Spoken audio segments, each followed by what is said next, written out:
Welcome back, everyone, to part 57 of our 100-part explainer series on the ICD-10-CM official guidelines, right here on Decode Healthcare with Harshal. I'm so pumped you're joining us today because, honestly, this one is absolutely crucial. We are diving headfirst into Chapter 16. That's certain conditions originating in the perinatal period, the P00 through P96 block. Now, our mission today? We're taking down section IC16.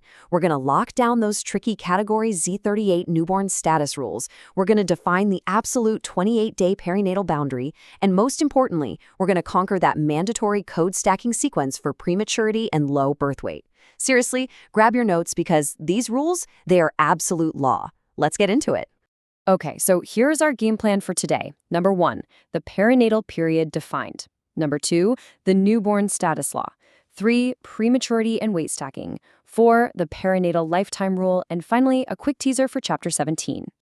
So let's kick things off with Section 1, the perinatal period defined.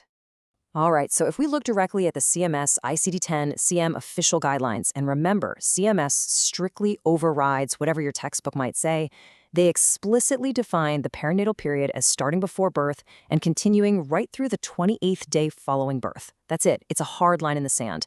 This 28-day boundary literally governs the origin of all our Chapter 16 codes, that P00 to P96 block. Basically, if a condition originates within this super-specific 28-day window, boom, it falls under the absolute jurisdiction of Chapter 16. It really is just that precise. Moving right along to Section 2, the newborn status law. Okay, so let's talk about Category Z38 codes. These are the codes that tell us the live-born infant's place of birth and their type of delivery. Now, here is the golden rule. These codes live exclusively on the newborn record. Literally, on the infant's initial birth chart, Z38 is absolutely required. It has to be the principal diagnosis sitting right there in slot number 1. But, and this is a huge but, on the maternal chart, Z38 is strictly forbidden. No exceptions. The guidelines state crystal clear that Chapter 15 obstetric codes belong on the mother's record and Chapter 16 newborn codes belong on the newborn's record. You can never, ever mix them up. It's like mixing oil and water. Now, this brings up a pretty massive, high-stakes scenario. It's one of those real-world coding traps that honestly separates the novices from the absolute pros. What exactly happens if a newborn is transferred to a different facility on, say, day 2? Or what if they're readmitted from home on day 10? Just think about that for a second. Do you report Z38 again just to prove they're still a newborn? The answer is a resounding no. Z38 is assigned exactly once. Period. It's for the newborn strictly at the time of birth. So on that initial birth record, Z38 locks perfectly into that principal diagnosis slot. But for a day 10 hospital readmission, oh man, if you submit Z38 then, it's getting struck right through in red. That is an instant clearinghouse rejection, my friends. And if the infant is transferred, same deal. Z38 cannot be used at the receiving hospital. Think of the newborn status code as a one-time-only golden ticket specifically for that initial birth admission. All right, let's dive into Section 3, prematurity and weight stacking. Let's break down Category P07. The CMS guidelines reserve this specific category for disorders of a newborn related to short gestation and low birth weight, not elsewhere classified. So we're talking about infants with a low birth weight, meaning anything less than 2,500 grams, and short gestation, meaning less than 37 completed weeks. Here's where it gets interesting. When a provider actually documents both the birth weight and the gestational age for a premature infant, it automatically triggers an unbreakable dual coding law. So let's walk through this mandatory sequence step by step. When both of those factors are reported, you absolutely must assign codes from both subcategories.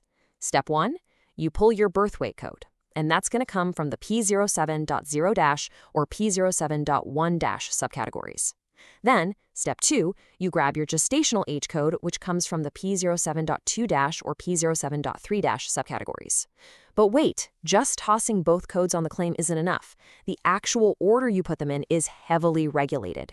Enter the stacking law, and this one is totally unbreakable. When both are reported, the birth weight code takes precedence, and it must be sequenced before the gestational age code. No way around it. So let's say you have an infant weighing 1,100 grams born at 28 weeks. Your claim form's slot number 1 gets the birth weight code, something like P07.14.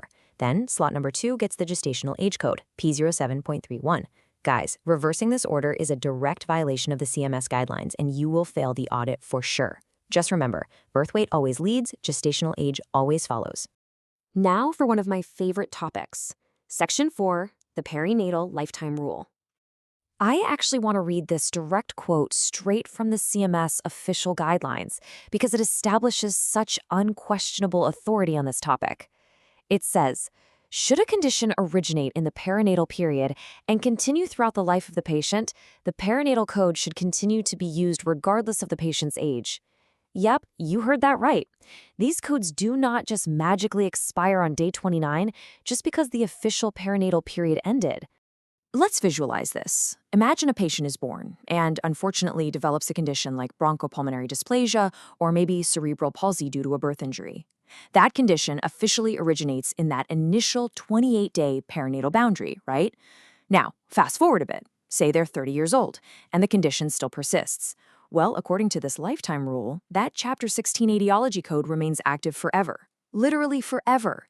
So even if the patient is a full-grown adult, if their condition originated in the first 28 days of life, that perinatal code stays securely on their chart. I like to call this rule your ultimate audit shield. Honestly, one of the most common pitfalls I see out there is coders dropping the perinatal code in older patients and just swapping it out for a general adult code. Guys, never do that when perinatal etiology is clearly documented. Keeping that Chapter 16 code valid across their entire lifespan isn't just a suggestion or a best practice. It's the guideline-mandated way to protect your claims and guarantee maximum clinical accuracy. It's absolutely crucial. And that brings us to Section 5, teaser for Chapter 17. Wow, we have really powered through the fierce rulebook of the perinatal period today. Just take a second to think about the sheer gravity of this. A code assigned on literally day one of a patient's life can follow their medical record for a century. Your coding choices at birth matter forever. But what exactly happens when we need to code conditions that were technically present at birth, but maybe weren't actually discovered until years or even decades later? Well, we are going to uncover all of that in Part 58 when we tackle Chapter 17, congenital malformations, deformations, and chromosomal abnormalities. Before you go, make sure you subscribe, hit that like button, and share this explainer with your fellow coders so everyone keeps their audit shields up. Until next time, keep decoding.